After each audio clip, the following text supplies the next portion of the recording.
پھر ابھی تک میں آخری دو سوال پوچھتا ہوں کہ ابھی تک کیوں نہیں انڈیپینڈنٹ انویسٹیگیشن ہوئی کہ جو یہ کور کمانڈر کا گھر جلایا گیا ہے اس کے پیچھے کون تھا؟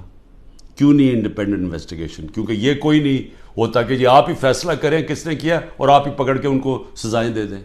یہ جج جوری ایکسیکیوشنر دنیا کے کسی قانون میں نہیں ہوتا. تو کوئی انڈیپینڈنٹ انویسٹیگیشن نہیں ہوئی. ہم ڈیمانڈ کرتے ہیں انڈیپینڈنٹ انویسٹیگیشن ہو. انشاءاللہ ہم ثبوت دیں گے کہ اس کے اندر لوگ گھسائے ہوئے تھے، ایمبیڈ کیے ہوئے تھے لوگ.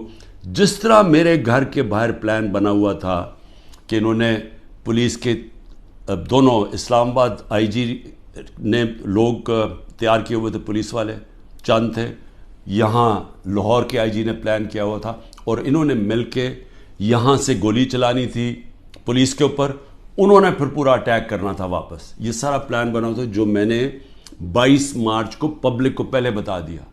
تو یہ بھی ایمبیڈ کیے ہوئے تھے، لوگوں کو اندر گھسایا ہوا تھا ہمارے، کیونکہ ہر جگہ سے، کیونکہ میں نے جب بعد میں پوچھتا گیا کہ یہ ہوا کیا ہے، ہر جگہ سے ایک آئے کہ جی لوگ تھے، کئی لوگ اندر گھسے ہوئے تھے، وہ اشتعال دلوا رہے تھے لوگوں کو. اور پھر ہر جگہ سے ایک چیز آئی کہ جی یہ جو ریڈیو پاکستان جلا ہے یہ کوئی ماچس کی تیلی سے تو نہیں جلا. جو میاں والی کے اندر جہاز چوک جو سب کو فخر کرتے تھے، وہ سیبر جو لگا ہوا ہے میاں والی میں، اس کو کس نے جلایا ہے؟ ایلومینیم کیسے جل سکتا ہے ماچس سے؟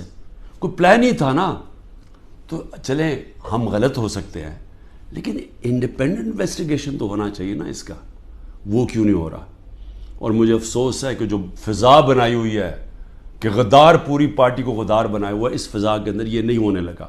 یہ جو اس وقت جنگل کا قانون پاکستان میں ہے یہ نہیں ہوگا.